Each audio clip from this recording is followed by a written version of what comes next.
Keir Starmer scares me. He truly terrifies me.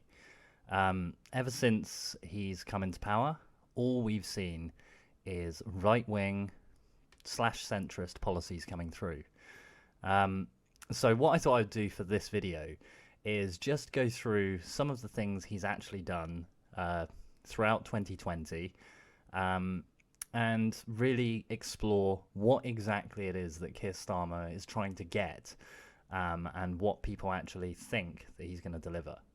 So the year started out obviously with the George Floyd protests, and you had this image of Keir Starmer and Angela Rayner kneeling down, bending the knee, and a lot of people were saying that's great, that really shows they're on board with these protests. But then soon after, as this video clip shows, Keir Starmer did just make derogatory comments about the Black Lives Matters community. That's nonsense, and nobody should be saying anything about defunding the police. I mean, and I would have no truck with that. I was Director of Public Prosecutions for 5 years. I worked with police forces across England and Wales, bringing thousands of people to court. So my support for the police is very, very strong and evidenced in the joint actions I've done with the police. There's a broader issue here. The Black Lives Matter movement, or moment, if you like, internationally, is about reflecting something completely different. And it's reflecting on what happened dreadfully in America just a few weeks ago, and showing or acknowledging that as a moment across the world. And it's a shame it's getting tangled up with these organisational issues, with the organisation Black Lives Matter. But I wouldn't have any truck with what the organisation is saying about defunding the police or anything else. That's just nonsense. So as you can see, all of that virtue signalling that him and Rayner did is completely meaningless.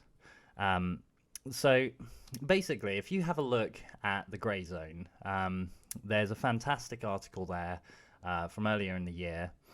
And Matt Kennard of Declassified, he wrote a fantastic article, and it's "The Public Deserves Answers about the UK's new opposition leader and his relationship with the British national security establishment, including the MI5 and the Times newspaper, his former role in the Julian Assange case, and his membership in the intelligence-linked Trilateral Commission."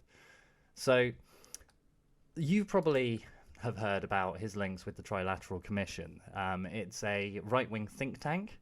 Very much they discuss different policy decisions. They discuss different agendas that are usually, neoliberal imperialism and neoconservatism as well. Now, Matt Kennard, he actually, I'll bring up this tweet here. He made this tweet back in April. Why did then head of the CPS Keir Starmer meet then head of MI5 Sir Jonathan Evans for informal social drinks in April 2013, the year after Starmer decided not to prosecute MI5 for its role in torture? No record of any other CPS head accepting hospitality from an intel chief. So, you've definitely got a conflict of interest there. When he was head of the Crown Prosecution Service, obviously he needed to have a very impartial stance. But the very fact that he was meeting socially with the head of MI5, that should have been alarm bells all the way back then. And since ever since then, we've seen now two Tory bills go through. One was to do with the torture of overseas soldiers, and the other one was to do with spy cops. And Keir Starmer got his entire party to abstain on both of those bills. He could have easily gotten them to vote them down, as they're both horrendous human rights abusing bills. And as an ex-human rights lawyer, you would have thought that he would have made sure that human rights are something that need to be protected.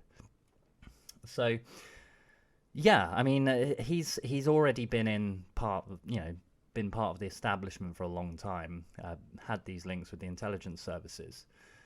So, if we have a look what else he's done, when he actually was running for leader of the Labour Party, he brought out these different pledges, one of which was a wealth tax. So as you can see here, this was back in February.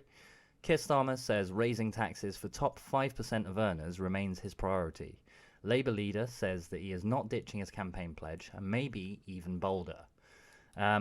So obviously when people read that, they started thinking, okay, so maybe he is kind of, putting the actual right things on the table.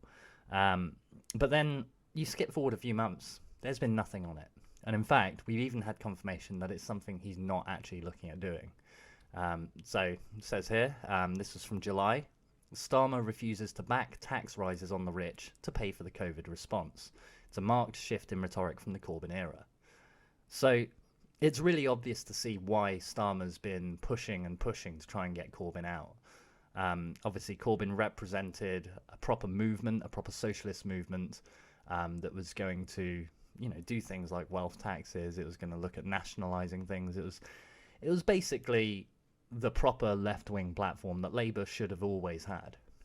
And yeah, very clearly, Starmer is just doing everything he can to move Labour away from that era, which, if you speak to the centrists, they'll say that's fantastic. We're leaving behind a toxic era of the party. But if you speak to anyone with any sense, they'll realise that no, what he's doing is he's turning Labour into Neolab, a neoliberal, right-wing, corporate party. Definitely not a party for the people. So we also have the fact that he sacked Rebecca Long-Bailey. Now, says here, Rebecca Long-Bailey says she was sacked before having chance to hold talks with Keir Starmer. Former Shadow Education Secretary says she'll continue to support the party under Starmer's leadership from the backbenches.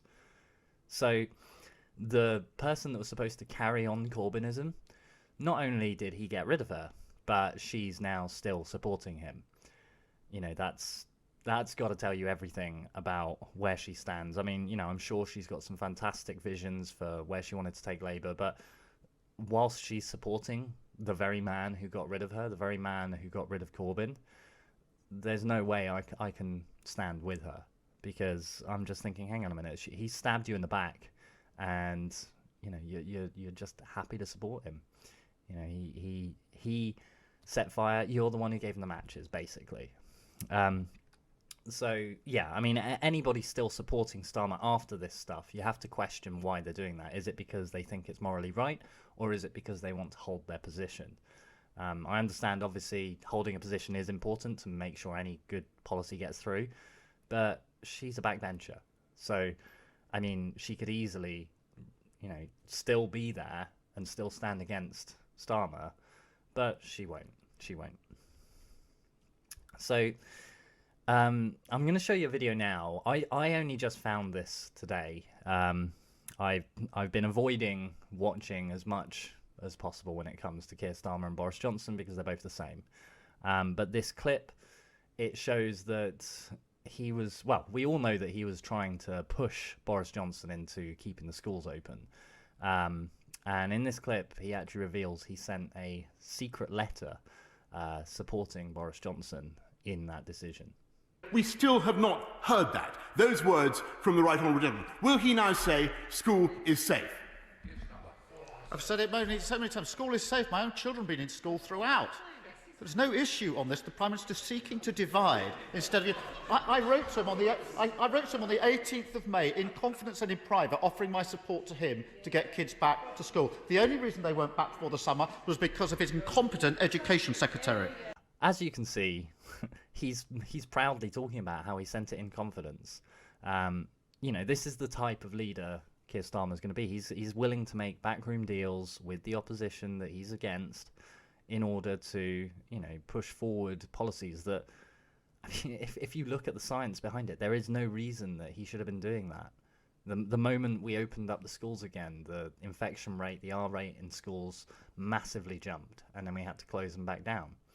And also notice that, he's speaking to a parliament that's completely socially distanced. So it's ridiculous. They're saying, it's absolutely fine for, us to stay safe, but no, we got to get the kids back in school. We got to cram them all in there. So on top of that, he opposed teaching unions. The teaching unions were all saying we don't believe this is safe. We don't feel safe. And he just went out and he just basically shut them down. Instead of listening to them, taking on board their concerns, and really getting to grasps with what their problems were, he just basically turned around and said, no, it's safe, it's fine, we've done the science, it's all good. So, yeah, there's so many things. I mean, we've got here as well, exclusive, this is thanks to the Squawk Box, double standard Starmer refuses to discuss Reeves' celebration of Hitler fan Asta because she wasn't there, after a lengthy discussion of Long Bailey in her absence. I'm not even going to go into detail with that. It's pretty obvious the double standards and the hypocrisy there. And yeah, basically the entire Labour Party under Keir Starmer has gone a very right-wing direction. This is the same man who promised to be tougher on benefits claimants, the same man who was head of, he was head of the CPS when Julian Assange was actually prosecuted. There's a clip of him gleefully talking about that. I mean, it's up to politicians what they want to campaign for or not. But on extradition, High Court judges make the decision. They do it in open court with the evidence, and they give reasoned judgments. You can read the judgment and work out why the judge decided that an individual should be extradited. This is not done in secret. It's not done without evidence. It's not done without argument. Both sides have advocates. And then a judge makes a decision. Yeah, and on top of that now, there's this thing, Starmer urges Corbynistas not to tie down Labour in legal action. So essentially, what he's saying is, I know you're all pissed off that I got rid of Corbyn. I know you're trying to put legal action down because you don't believe it's right, but don't do that. Don't do that. I mean, that's essentially all it is. He's not giving a justification for that. He's just saying, oh, please don't, it's like, oh, I shot a cat. Oh, you disgusting person. Why did you do that? All right, calm down, fella. It's only a cat. That's essentially what he's saying. It's a bit of an odd metaphor to use, but, I think that's quite valid because he's basically destroyed a man, helped destroy a man, and then when people are coming out to defend that man, he's basically telling them to sit down and shut up. So, yeah, this is the sort of Labour Party we've got under Keir Starmer. And if you add that together with what's happened in America, the fact that they've got Joe Biden, it's, yeah, I mean, we've just got neoliberalism everywhere now. You've got Joe Biden promising to go to war with various different countries as soon as he's got the chance. And we've got Keir Starmer saying that he'll fully support him in everything he does, which really doesn't surprise me. The Keir Starmer and Boris Johnson is exactly the same as Joe Biden and Donald Trump. You've got these two right-wing people who are in charge, who are making idiotic, over-the-top, ridiculous policy decisions that are completely unpopular. They're basically just digging their own graves. And you've got an opposition to that isn't left-wing. It's still right-wing, with quite a long history of right-wing policies and votes. And they're basically sitting there and saying, well, we're the only opposition. Who else are you going to go for? And that's the way that they're getting into power. That's happening across the pond. We had Diane Abbott coming out and saying she's so happy that the America's going to go back to spreading democracy around the world. Up until that moment, I had my odd issue here and there with Diane Abbott, but I generally thought, no, she's actually a proper left-winger. But the fact that she's now happy that we're spreading democracy just goes to show the state of what the Labour Party's in. So, yeah, what we really need to do is make sure that we keep an eye on both Starmer and Biden. There's so many liberals out there that think, they're great, they're sorting things out. No, we need to keep an eye on them.